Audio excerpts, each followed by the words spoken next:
Morning students, welcome back in my physiology class. So we have started the SAR Pariksha. So in continuation of the SAR Pariksha, we have completed the SAR and Raksh SAR. Today we will see the mass SAR Pariksha. तो basically क्या है कि ये जो सार जो question है वो एग्जाम में जरूर आते हैं। बार बार मैं अपनी हर वीडियो में कह रहा हूँ ताकि आपके दिमाग में ये बात बस जाए और आप अच्छे से तैयारी कर सकें। तो जैसा कि आप स्टोरी लेके चलिए कि लाइक मास सार में क्या है, मेथ सार में क्या है, अस्थि सार में क्या है। अस्थि सार में कंकाल की स्टोरी है जो पुरुष की एडी से स्टार्ट होती है। मज्जा सार में सॉफ्ट ऑर्गन की स्टोरी है, ठीक है। और शुक्र सार में सौम्य नाम के एक लड़के लड़की की कहानी है। मेथ सार में मतलब स्निग्धता है, सब्जी में तेल डाला स्निग्धता है, ठीक है। तो today we will see the मास सार। तो जिस व्यक्ति का बेसिकली हो क्या रहा है, मास सार पुरुष है। मास सार पुरुष है मतलब उस व्यक्ति के अंदर मसल्स का डेवलपमेंट बहुत ज़्यादा है, फाइन। उसी को तो आप मास सार बोलेंगे। तो जब मसल्स डेवलप हो जाती है, आपकी बॉडी में मास बहुत ज़्यादा है, तो क्या होगा, आपकी चीक्स बड़े बड़े हो जाएंगे, आपका माथा बड़ा हो जाएगा, आपकी गर्दन के पीछे बड़ा हो जाएगा, है ना। तो ये सब चीज़ें बड़ी बड़ी हो जाएंगी ना। तो जब ये चीज़ें बड़ी हो जाएंगी, भारी हो जाएंगी, तो क्या है, भारी चीज़ ज़्यादा चलती है या कम? ऑफकोर्स कम चलती है। तो वो गुरु हो जाएंगी और गुरु के साथ साथ कैसी हो जाएंगी, स्थिर। कैसे हो जाएंगी, स्थिर। क्योंकि भारी चीज़ें कम चलती हैं, तो वो गुरु हो जाएंगी, गुरु के साथ साथ स्थिर हो जाएंगी। ऐसा क्यों हो रहा है? ऐसा इसलिए हो रहा है क्योंकि उस हिस्से की जो मसल्स की एनाबॉलिज्म है वो ज़्यादा हो रही है, दैट इज मासोपचिता, ठीक है। तो आप मेरे साथ एक कंसेप्ट समझिए कि बेसिकली क्या हो रहा है कि जब मांसदार पुरुष है तो मांसदार पुरुष में मसल्स ज़्यादा डेवलप होंगी। तो सेंस की टर्म इज मांसोपचिता। मांस उपचिता, एनाबॉलिज्म ऑफ मसल्स। तो जब मसल्स ज़्यादा डेवलप होंगी तो जिस हिस्से में मसल्स डेवलप होंगी वो हिस्सा कैसा हो जाएगा, हैवी, दैट इज गुरु। और जब वो हिस्सा हैवी हो जाएगा तो वो हिस्सा स्टेबल हो जाएगा, क्योंकि जो गुरु चीज़ें होती हैं वो स्टेबल होती हैं। तो गुरु स्थिर मासोपचिता, समझ गए, ये क्लियर। तो बेसिकली क्या है, जो मांसदार पुरुष है, मांसदार पुरुष में हम एक ऐसी इमेज चलेंगे जिस व्यक्ति के अंदर मसल्स बहुत ज़्यादा डेवलप है। जब मसल्स ज़्यादा डेवलप हैं, दैट इज मांसोपचिता, मसल्स की एनाबॉलिज्म। और जब मसल्स की एनाबॉलिज्म हो रही है तो क्योंकि उसकी बॉडी में हैवीनेस, उस हिस्से में हैवीनेस आ जाएगी, दैट इज गुरु। और वो हिस्सा जब गुरु हो जाएगा तो वो हिस्सा स्टेबल हो जाएगा। तो गुरु स्थिर मांसोपचिता, ठीक है। तो कौन कौन से ऑर्गन, बेसिकली सबसे पहले क्या होता है, जब हम बच्चे को देखते हैं, अगर बच्चे में गोलू मोलू होता है तो सबसे पहले हम उसकी चीख पकड़ते हैं ना, इज नॉट। तो दैट इज संख, दैट इज संख। तो संख मतलब टेम्पोरल रीजन। देन संख के बाद ललाट, ललाट मतलब माथा, ललाट मतलब माथा। तो जो गोलू मोलू बच्चा है तो उसको सबसे पहले हम चीख पकड़ेंगे, तो दैट इज संख। संख के बाद ललाट, और ललाट के बाद किरकाटिका। व्हाट इज किरकाटिका? The back portion of the neck is known as किरकाटिका। तो संख, ललाट, किरकाटिका, ठीक है। संख, ललाट, किरकाटिका। Then we will see the अक्षी, अक्षी मतलब eye. Then we will see the गंड, गंड मतलब zygomatic arch. Then we will see the हनु, हनु मतलब मैंडिबल, हनु मतलब mandible. Then we will see the ग्रीवा, ग्रीवा मतलब neck. Then we will see the स्कंद, स्कंद मतलब कंधे। Then we will see the उदर, उदर मतलब abdomen. Then we will see the कक्ष, कक्ष मतलब axilla. Then we will see the वक्ष, वक्ष मतलब थोरैक्स। देन पाणी पाद संध्या, तो पाणी पाद संध्या मतलब हाथ पैर के ज्वाइंट, फाइन। तो बेसिकली हमने क्या देखा था, गुल्लू गुल्लू बच्चा था, सबसे पहले हम चीख, उसके बाद प्यार से माथे पास कराएंगे। संख, ललाट, किरकाटिका, संख, ललाट, किरकाटिका। देन आंखें, आंखें के बाद गंड, गंड के बाद हनु, हनु के बाद ग्रीवा, ग्रीवा के बाद स्कंद, स्कंद के बाद उदर, उदर के बाद कक्ष, कक्ष के बाद वक्ष, फाइन। कौन कौन से ऑर्गन से, एक बार ध्यान से सुनिए। एक गोलू मोलू बच्चा है, इसका मतलब बहुत ज़्यादा डेवलप है। तो उस गोलू मोलू बच्चे सबसे पहले हम उसकी चीख पकड़ते हैं, दैट इज संख। फिर हम माथे पर हाथ लगाएंगे, फिर काटिका। संख, संख के बाद ललाट, ललाट के बाद फिर काटिका। तो संख, ललाट, फिर काटिका। Then we will see the अक्षी, अक्षी के बाद गंड, गंड के बाद हनु, हनु के बाद ग्रीवा, ग्रीवा के बाद स्कंद, स्कंद के बाद ग्रीवा, स्कंद, कंधा, स्कंद के बाद उदर, उदर के बाद कक्ष, कक्ष के बाद वक्ष, कक्ष मतलब एक्जिला, वक्ष मतलब thorax. Then we will see the पाणी पाद संध्या, मतलब द जॉइंट्स ऑफ पाणी एंड पाद, the small joints of hand and feet, okay fine. तो जो मार्क्सवार पुरुष था उसमें हमने एक चीज बेबी याद रखा था। उस बेबी के सबसे पहले हम चीज पे हाथ लगा देते हैं, फिर माथे पे, और माथे पे हाथ लगाते हुए हाथ पीछे जाता है, राइट और नॉट। तो संख, ललाट, कृपाटिका, अक्षी, गंड, हनु, ग्रीवा, स्कंद, उदर, कक्ष एंड वक्ष। Got it. तो सबसे पहले संख, ललाट, कृपाटिका, संख, ललाट, कृपाटिका, अक्षी, गंड, हनु, ग्रीवा, स्कंद, उदर, कक्ष एंड वक्ष। कक्ष, वक्ष। तब बेबी का पानी पास संध्या, तो जॉइंट्स ऑफ द पानी एंड पास। तो बेसिकली इन रीजन्स में क्या हो रहा है, ये रीजन्स स्थिर हो जा रहे हैं। कैसे हो जा रहे हैं, स्थिर। स्थिर क्यों हो रहे थे, क्योंकि गुरु हो गए थे। क्यों हो गए थे, क्योंकि उस हिस्से की जो मसल्स का डेवलपमेंट था वो ज़्यादा हो रहा था। तो स्थिर गुरु मासोचिता, स्थिर गुरु मासोचिता।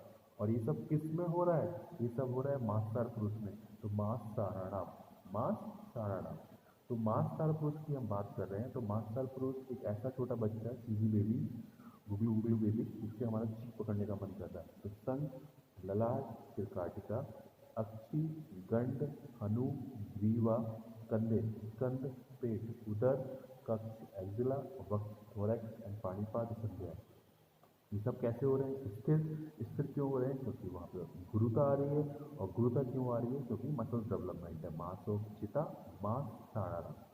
पहली लाइन याद होगी, दिस इज द श्लोक की फर्स्ट लाइन है। सेकंड लाइन क्या कहती है, सारता। ऐसे सार जो व्यक्ति हैं, ऐसे सार जो व्यक्ति हैं। तो ऐसे सार जो व्यक्ति हैं, सोचो कि वो कैसे इंटेलिजेंट है। बच्चा कैसा है, इंटेलिजेंट। तो जो इंटेलिजेंट व्यक्ति होते हैं वो दूसरों को माफ़ कर देते हैं, मतलब ज़्यादा टेंशन नहीं पालते हैं, कोई गलती गुरी आसानी से माफ़ कर देते हैं। तो दैट इज क्षमा। क्षमा क्यों किया उन्होंने, क्योंकि उनके पास धरती है, क्योंकि उनके पास धरती है, नॉलेज है, मेमोरी है। तो क्योंकि वो इंटेलिजेंट है तो इसलिए आसानी से माफ़ कर देते हैं। और क्योंकि वो इंटेलिजेंट है इसलिए वो लालच भी नहीं करते, दैट इज अलोल्यम। दैट इज अलोल्यम। लालच क्यों नहीं करते, क्योंकि उनके पास पैसा है।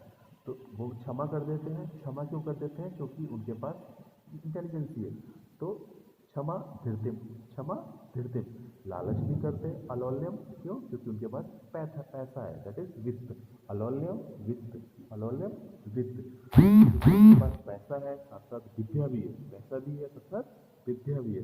तो वो कैसे रहेंगे, सुख। कैसे रहेंगे, सुख।